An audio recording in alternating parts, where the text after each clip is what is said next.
Do you remember when you heard your sound on a hit record on radio for the first time? Yeah, I mean, it happened, and it happened in a very big way. I remember the first time we heard it on the radio, I said, Barry, come on over here, check this out.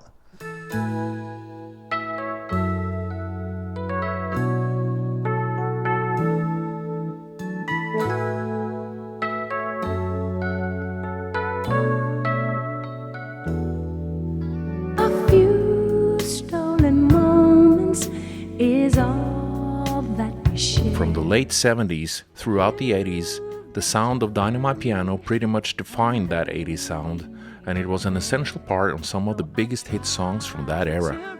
But the unique sound was only one part of the key to Dyno My Piano's success.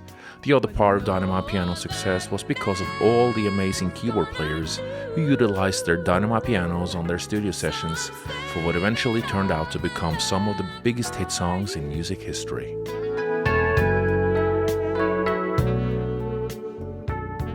One of my first customers was Fleetwood Mac. They were doing the White Album down here in Sausalito. And there's this like in crowd of technicians that worked for the big bands in Marin County, back in the day. And there was this one guy, I forget his name, and he says, I'm gonna give you a chance. If you could make this person happy, here it is, they're at the record plant. They're cutting an album down there and they can't get the pianos in tune. So it was Fleetwood Mac. And there was a lot of reasons why they were having trouble hearing. I won't say anything on tape, but basically the whole band was out of tune. I said, everybody out. So I went from keyboard to keyboard to keyboard, getting all the keyboards in unison, in line. And then I brought in bass player, and I brought in the trombone player, and then then tuned each one of them. Of course, I would know how to do all this from Berklee College of Music. We had the right for 12-piece horn bands and things like that. And then everybody came back in. I walked to the control room, set up the levels with them, and then that was it. They were off and running. So in Rolling Stone, it was saying, oh, Fleetwood Mac's having little tiny article. Fleetwood Mac's having problems, getting their pianos tuned, but they finally found someone who was able to do the job. That was at Rolling Stone. I said, oh, gee, I got a kudo. But yeah, Chris McVie was a sweetheart, and I literally rebuilt her Rhodes right in the recording studio. They see me taking out drills and saws and tearing this thing apart, and I go, what the heck is this guy doing?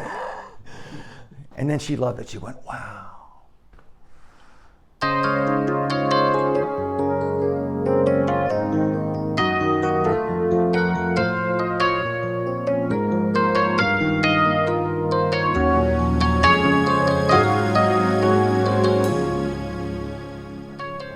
There's, Robbie, we became very close over the years. We always had this push and pull relationship. He was a tough customer to please, which is okay, frankly. I'm glad I was able to please him after a while. I had to redo his piano a couple of times, but we finally got something that he was able to use.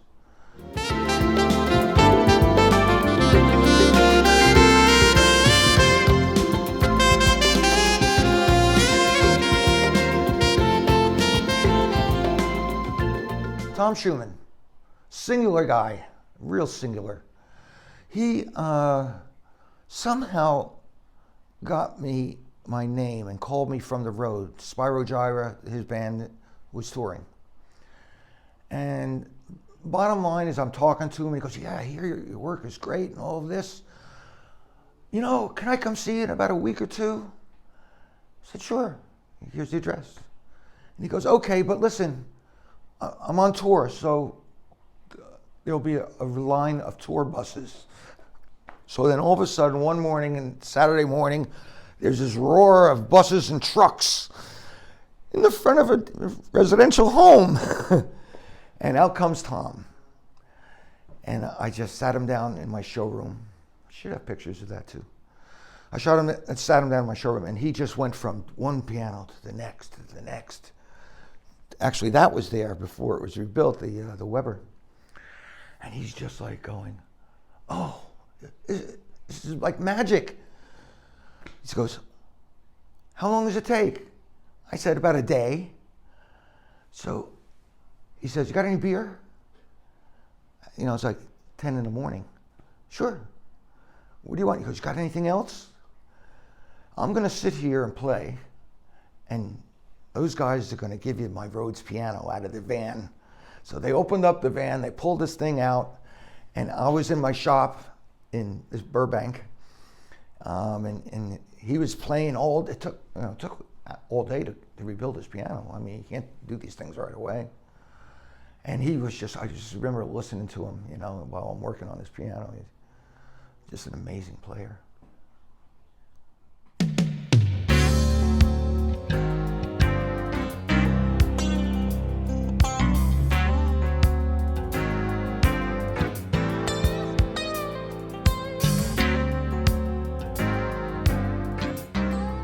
Russell lived in the Valley, I was in Burbank.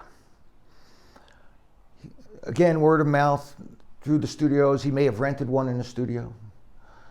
But he basically had, I think he had like an old silver tone bar piano. And I just totally did it in for him. I says, you know, Yellow Jackets is like one of my favorite bands. And I really want to do you right here, Russell. Let me just take this thing all the way. And he said, sure, go ahead. And so he had it, and that became the Yellow Jacket sound. It's just fantastic. It was energizing. And it was all over the radio, which was like, hey, it's worth it. This thing is worth it.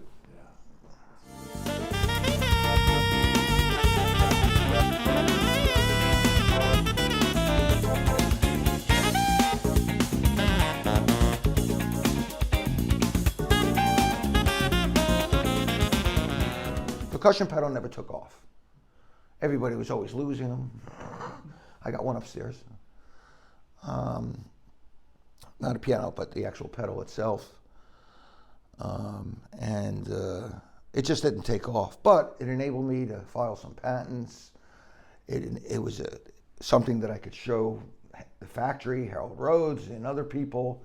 And I was able to find a couple of musicians that really got behind it and made it sing. But it was hard to play the percussion pedal. You don't play it like a piano, you know.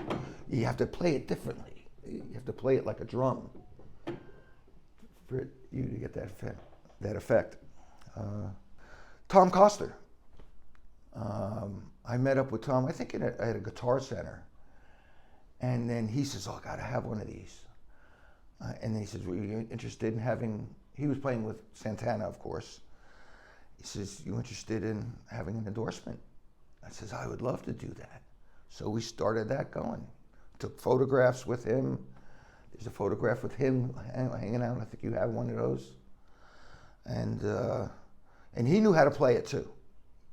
But it didn't catch on. There was no fire behind it.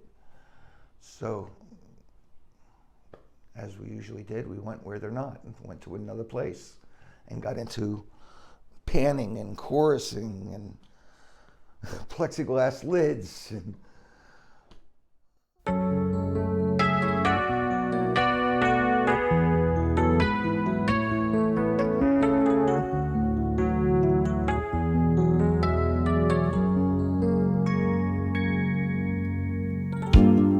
how was this wrong?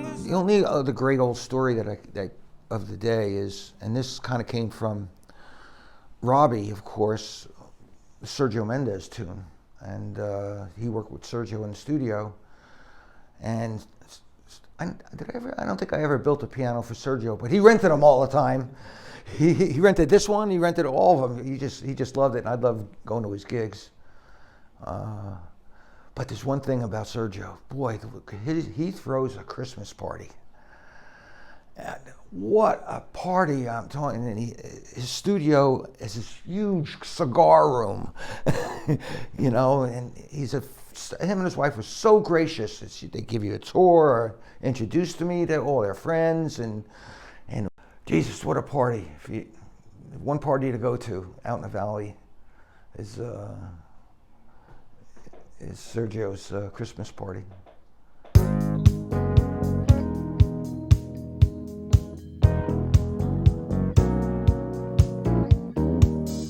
You made my soul a burning fire. You're getting to be my one desire. I built Steve a piano, and it was like one of my best Rhodes I ever did. And I brought it down to him and set it up in his studio in LA, and basically said, here's the invoice. I forget how much it was. It was, you know, it wasn't cheap. And then his people carted me off into another room and said, oh, no, we don't buy equipment. People give us equipment. And I said, well, I'm just really disappointed in that. I built this especially, had the custom built for Steve Wonder nameplate and everything like that. It was a studio model, 4000. And I remember showing him how to use it, and I would just go sit, we were sitting side by side, and I said, see, this knob, you turn this, and it changes the waveform, and this one changes this, and this button, and it had all kinds of controls. And then after I went down the line with him, took his hand and showed him where they are, that's it. He knew how to do everything. He knew immediately. Unbelievable. The bottom line is he didn't go out and buy the piano. But yeah, there was a lot of really great players in the studio, and I would help them in the studio because there was a technique that you had to set the levels properly on the board to get the best signal to noise ratio on the dyno, and not all engineers would approach it like a normal Rhodes. You can't do that. It's a hot rod. And you'd have to set up the gains, even though it wasn't totally intuitive, so that when, you know, you do one little crunch, it comes out and bites your head, you know. So, you know, there's a lot of A&M artists that took the Rhodes. And of course, Robbie Buchanan really made it famous with his contributions as well, the many.